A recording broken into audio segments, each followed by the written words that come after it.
ಸಣ್ಣ ಪುಸ್ತಕದ ಬಿಡುಗಡೆ ಅಂತ ಹೇಳಿ ಅದರ ಜೊತೆಗೆ ಏನಾದರೂ ಒಂದೆರಡು ವಿಷಯಗಳನ್ನು ತಿಳ್ಕೊಳ್ಳೋಣ ಅಂತ ಹೇಳಿ ಸೇರಿದ್ದೀವಿ ನಾವೆಲ್ಲರೂ. ಮಾತ್ರ ರೇಖಿ ದೀಕ್ಷೆ ತಗೊಂಡು 4 ವರ್ಷ ಆಗ್ತಾ ಬಂತು. ಆಗಿಂದ ಇಲ್ಲಿವರೆಗೆ ಭಾಳ ಬದಲಾವಣೆ ಆಗಿದ್ದಾವೆ ಜೀವನದಲ್ಲಿ. ಆದ್ರೆ ಅಲ್ಲಿ ಏನಾಯ್ತು ಅನ್ನೋದು ನಾವು ಇಲ್ಲಿ ಬಂದಾಗ ಇದ್ರ ಬಗ್ಗೆ ನಾವು ತಿಳ್ಕೊಬೋದು.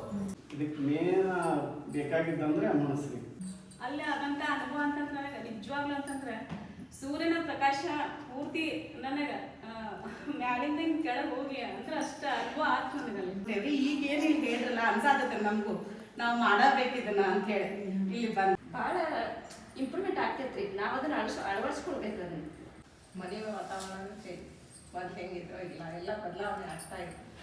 ಯಾರು ಹೆಂಗಿರ್ತಾರ ಆ ದೃಷ್ಟಿಯೊಳಗೆ ನೋಡುವಂಥ ಸ್ವಭಾವ ನಮ್ಮನ್ನ ಬೆಳೆಸ್ಕೊಂಡೀಗ.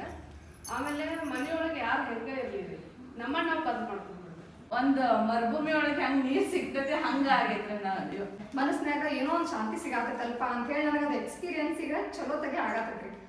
ಆಮೇಲೆ ನಾನು 2 ದೀಕ್ಷಾ ತೊಗೊಂಡೇನಿ, ಫಸ್ಟ್ ಲೆವೆಲ್ಲ ಮತ್ತು ಸೆಕೆಂಡ್ ಲೆವೆಲ್ಲ. ಭಾಳ ಇನ್ನೂ ಸಣ್ಣವಿದ್ದಾಗ 7th 8th ಇದ್ದಾಗನೇ ನಾನು 2 ದೀಕ್ಷಾ ತೊಗೊಂಡಿದ್ದೆ.